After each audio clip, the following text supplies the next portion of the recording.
the most controversial things I think I've ever said in my entire career doing any kind of videos was when I was talking about the old days of Dungeons and Dragons, and I suggested, or I maybe boasted, whatever you want to call it, that we roll 3 6-sided dice for our attributes, and that was it. In fact, not only did we roll 3d6, we rolled them and assigned them to our attributes in order. That's it. So we first rolled our dice, and I just rolled a 14. Swear to God. Here. 14. That's my strength. And you go down the line: dexterity, constitution, intelligence, wisdom, charisma. And the backlash I got for even suggesting that should be done anymore was tremendous. Pardon me. I've really never seen anything like that. The hostility that it drew, and my subsequent reaction was similarly hostile. I called you guys coddled. I called you weak, cowardly, and I still mean it. You're cowards. Bear with me, cowards. Here's the thing. We live in a checkpoint culture. You play video games that are too easy. You've forgotten where you come from. And you've never, ever tried this. Okay? So many people are concerned with game balance, fairness, as if there's anything unfair about this. But you're so concerned with, game balance, things not being, all things being equal. When I play, MMOs, all the classes should be equal. You bitch and moan when one class is, you consider one class to be unfair over the other. You demand nerfs. You demand one class be weakened or another class brought up. Maybe you're right. Maybe in some cases where we're talking a game where it's like an actual sport considered these days, or like StarCraft 2 or whatever like that, you could be right in demanding some balance there. But we're talking about a game about storytelling. We're talking about a game about imagination. And in a way, it doesn't matter what you roll. And that's what I'm trying to get through to you. That, I think, is the critical part. Is if I say we're going to do point buy for attributes, where you specifically pick, you shop for your points and you pick them. Or if I said we're going to roll 4d6 and drop the lowest and assign them however you want. That's another way to do it. If I say roll 4d6, drop the lowest, and re-roll ones, you'll get really, really high stats. What I'm telling you, or 3d6 in order, what I'm telling you is it doesn't matter. So what do you care if I tell you this? Because it's unbalanced? Yeah, it's unbalanced. Have you tried it? No. The immediate question I get is, well, it's 3 6-sided dice. I'm going to roll crap. That's possible. Yes. But what if I roll bad? What if you roll good? That's the game. Okay? You're so fixated on the numbers. If I don't have a 16, if I don't have an 18, well, my character sucks. My character's no good. He's not going to be good at anything.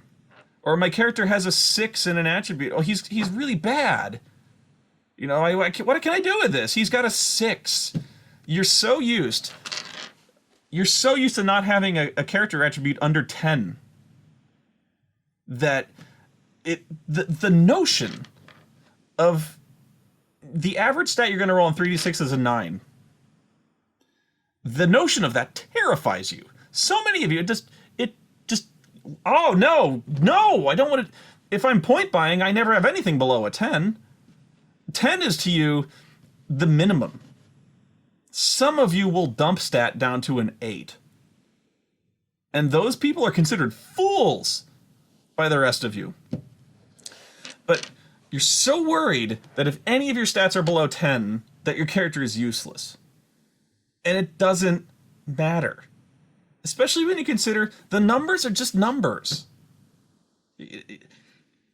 If you were to roll 3 6-sided dice in order and play them, yeah, you could get some bad characters. You can get a bad run of stats. The thing is, you know, there are mercy rules in these. I'm not expecting you, if you roll nothing over a 6, to play that character.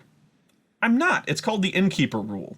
If there's a character that you roll that is clearly not fit for leaving his frigging house to go get the mail, you don't have to play him, okay? What I want you to do is to try it, because you will be stunned at how easy it is. And you'd be stunned how much you end up liking the characters that you get. But I still get these knee-jerk reactions of, well, but I don't have anything over a 13. This sucks. You suck. This game sucks. It's so unbalanced. You don't get it. You don't. You've never tried it. And even the notion, if I'm asking you to try it, I've asked a couple people, they won't. They won't do it. I don't know if they think, if they're afraid that I'll make them play these characters. I'm not going to. But goddamn, the notion that everything has to be equal, everyone has the same points. That's another complaint is, well, what if he gets a really great character with a bunch of stats over 16 and I get crap? Well, then you rolled crap. And he rolled good. That's what happens. Them's the dice. You're not going to walk out of there with an unusable character. I can promise you that, okay? If you're going to if you roll up a character that you hate, I'm not going to make you play him. I'm not going to make you play something that you're not going to like. But try it. Here's an example. One of my favorite books that I've ever owned playing RPGs is this one. I may have mentioned it. Central Casting Heroes of Legend. This is a book that is essentially one really large character background table. A randomly generated character background. From birth to present day. This thing goes into so much detail, it's great. So, for instance, it'll go through time and place of childbirth. So it gives you a number of dice to roll, and you roll them, and it'll tell you where your character was born. In some cases, you can get strange things that happen to you. So, for instance, maybe if you roll a 14, you were born in a cave. And you're like, wow. So, you know, you were either born in your character's family home, in a hospital or healer's guild, in a voyaging ship, in a carriage or wagon while traveling, in a barn, or a cave. So then you roll to see if anything strange or exotic happened to you during your birth. Maybe something did, maybe something different. Something didn't. So some of the exotic birth locations could be in a prison cell, in a brothel, in an alley, in another time period, and transported to this world sometime after birth, on another plane of reality, in the temple of an evil or malignant deity. So those are weird. What things could have happened to you when you were born? If something unusual happened, maybe several things unusual happened, like when you were born, all the glassware in the house suddenly shattered. Father believes the character is not his child, but the offspring of another man, whether true or not. The character was born at exactly noon. Roll 1 to 3 times on the sub table. You have extremely tan skin. When not in daylight, you have -2 to a certain attribute. So some of them are good, some of them are bad. During your birth, a seer declared that the character would be afflicted by an ancient family curse that the character's family thought was long gone. Then you go to another table called curses to figure out what the curse might be. It goes on. It determines what your parents did, if they're still alive, what they do or what they did as a profession. Special events of childhood. For instance, it could be fairly benign, like a friend of the family, an old warrior, tells the character grand tales of adventure and daring do. Sometimes a tragedy occurs. Sometimes something wonderful occurs. Each one of these has a separate table to figure out what those are. These are all different tables of all the cool things that happen. Another childhood event. You have an imaginary friend. The character has a collection of related things such as pretty rocks, animal skulls, doll sticks, leaves, etc. Some of them fairly mundane, some of them weird. Let me find a weird one. Oh, here's another. During adolescence, the character accidentally breaks his master's valuable collection of sculptured ceramic chamber pots, or something else appropriate. For this, he is expelled from his master's service during his apprenticeship, and it ends after 1 to 4 years. It's just and also your apprenticeship could be randomly determined if you want. What's a weird one here? Let's see. Here we go. Gotta find it. Occupation performance. Here we go. Okay, this is during your young adulthood. So let's see. Character serves a patron, maybe learns a profession. Character has a religious experience. Go to table 639. Religious experience. What could have happened? Well, let's see. Where is it? There we go. Okay. So, character joins in a holy war sponsored by the god's religion. Go to 632 military events to determine what happened to you during the military campaign. Enemies of the religion persecute the character. The character uncovers the abilities of an evil cult. Roll a 6-sider to determine what the consequences were. On a 1, the cult seeks to have the character join them. The cult wants to kill the character. Or, because of the character, the forces of good were able to eradicate the local branch of the cult, and the character becomes a hero. So, one more. One of my favorites is the character becomes involved in illegal activities. Figure out what occurs on table 631, Underworld Events. So, if your character gets embroiled in criminal acts, there's a whole table of, like, the years that went by when you were maybe caught up with the wrong crowd. You know, maybe you picked up some skills in how to, like, manipulate people. You learned thievery, perhaps.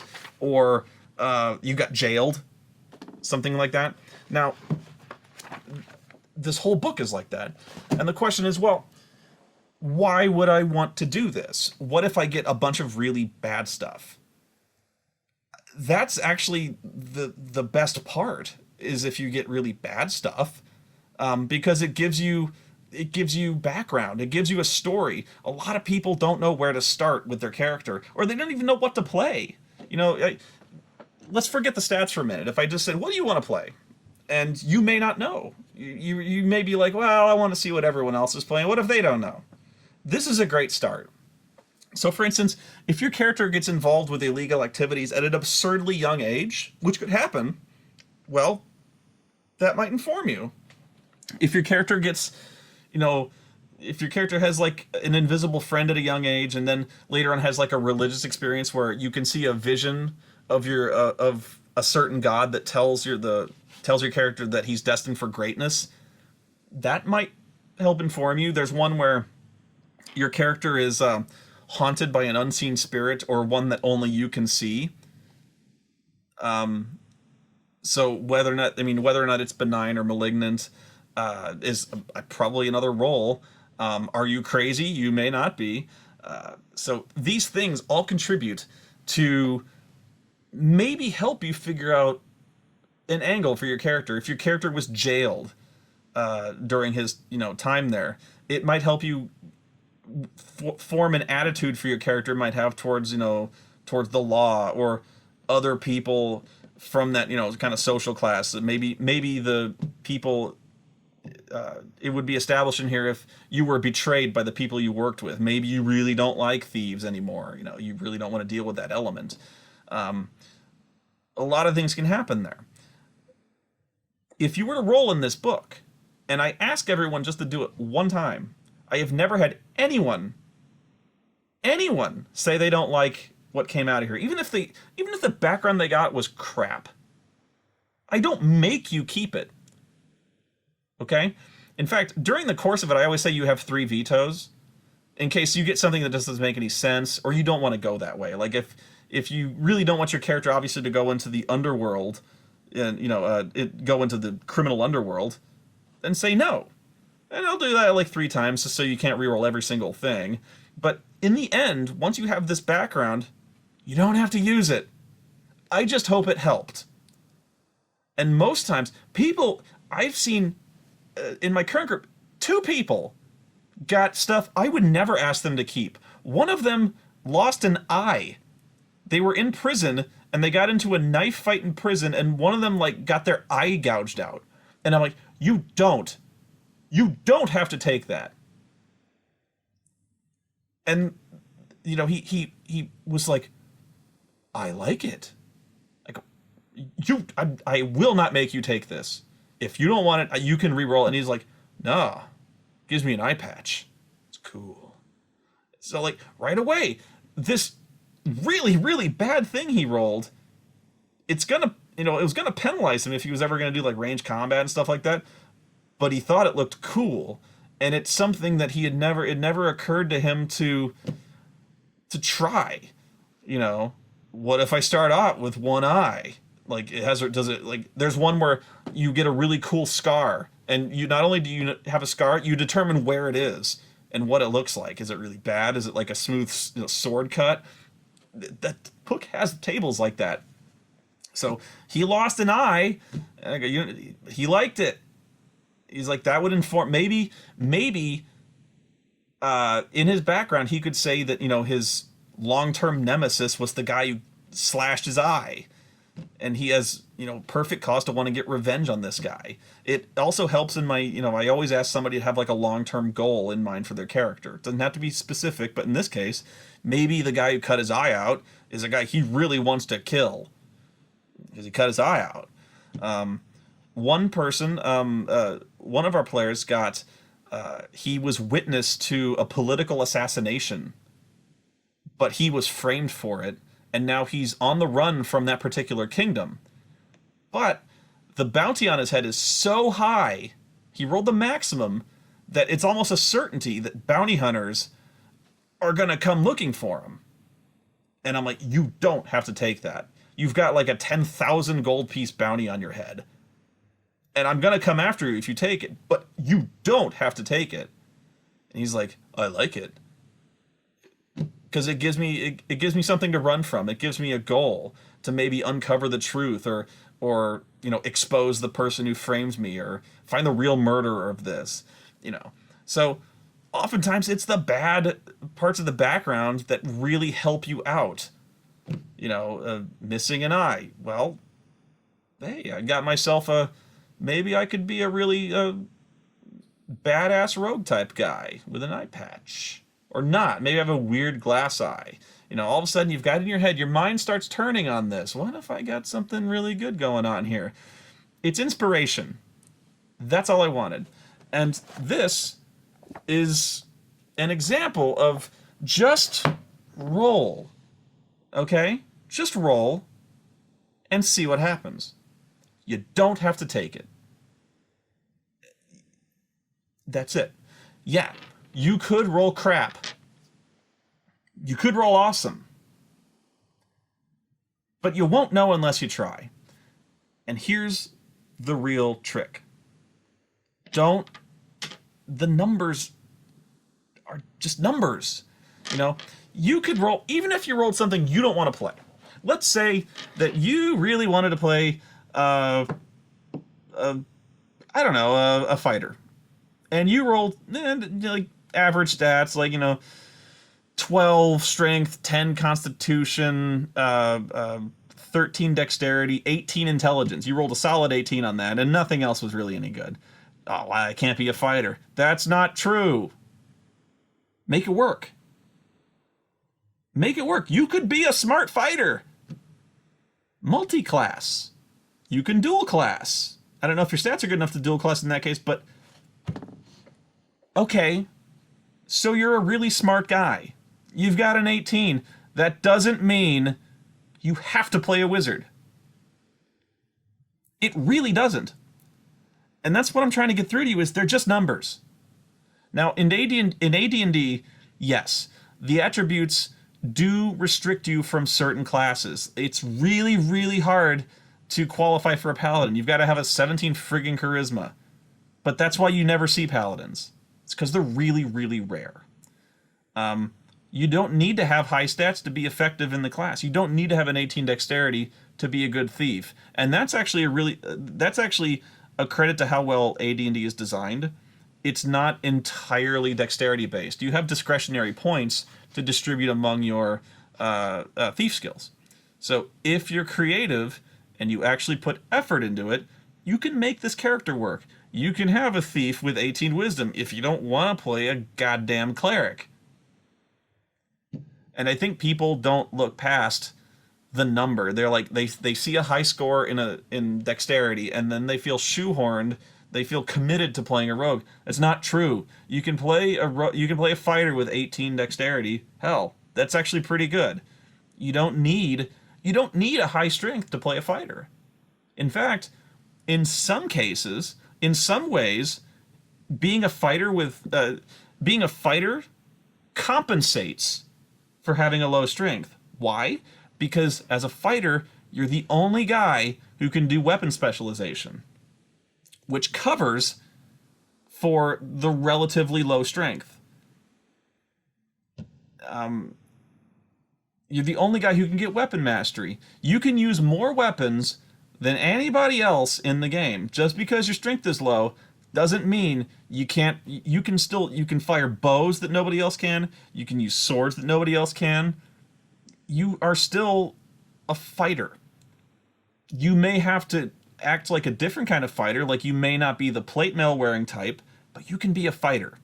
You can be a mage if you want. You actually don't need very high stats to be a mage. It helps, but you don't need to. And there's other stuff you can do. It's almost like problem solving. If you want higher stats, well, you can maybe be a different character race. Maybe the elf race or the halfling race kicks you up to the attributes you need. There is a system to dump stat. I think usually the house rule is take any stat down to boost one up one. That's really pricey, but if you need one more to qualify, that'll do it. But I seriously think that if you just tried 9, I got a 9. That's not bad. So I got a 9 dex. You know what? When you're a fighter, you don't really need a high dex. That's why your armor's there. It's a different game. I admit this, and I'm not saying you should try it. I am not saying you should try it in the more modern games like Pathfinder. Maybe in the new D&D they have dice rolling for that. I think in D&D 5th they are trying to bring back random dice rolling, but even then, I don't really think you're supposed to take it seriously. I think today we are in such a point-by organized system that I think most players looked at the die rolling and they're just like, oh no, I'm not doing that. I think you're really irrationally afraid of something that I've been doing for years. And yeah, I've gotten crap. But I also got my bard character who I carried him all the way through epic levels. And that's about all I can tell you. You could have a deeply flawed character. I hope you do. And it's not because I don't like you. It's not because I think you're weak and you deserve one. I hope you get a flawed character so you can realize that the flaws are what make your character special. With point-by systems, every rogue is just like every other rogue. Every wizard is just like every other wizard. They are. With minor variations. They're the exact same character. Everyone is equal. And in game terms, that's not true. It shouldn't be true. Everyone should be special.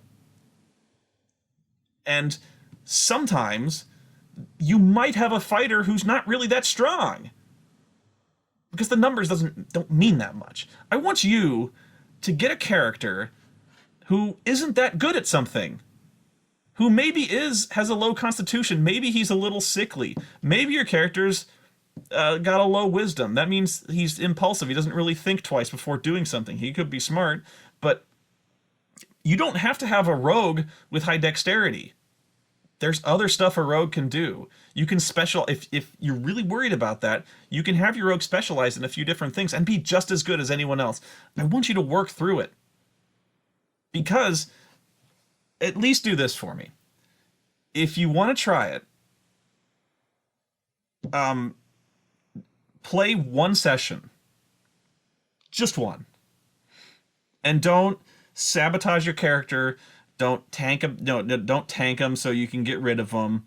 I want you to play this character. Give him a shot. You know, make up a character. Roll your dice. Let them fall where they may. And whatever you want to play, see if you can make it work. If you can't, don't keep it. You can roll again, or you can just do what you want. But play one session with this guy. And give it a shot. A legitimate shot.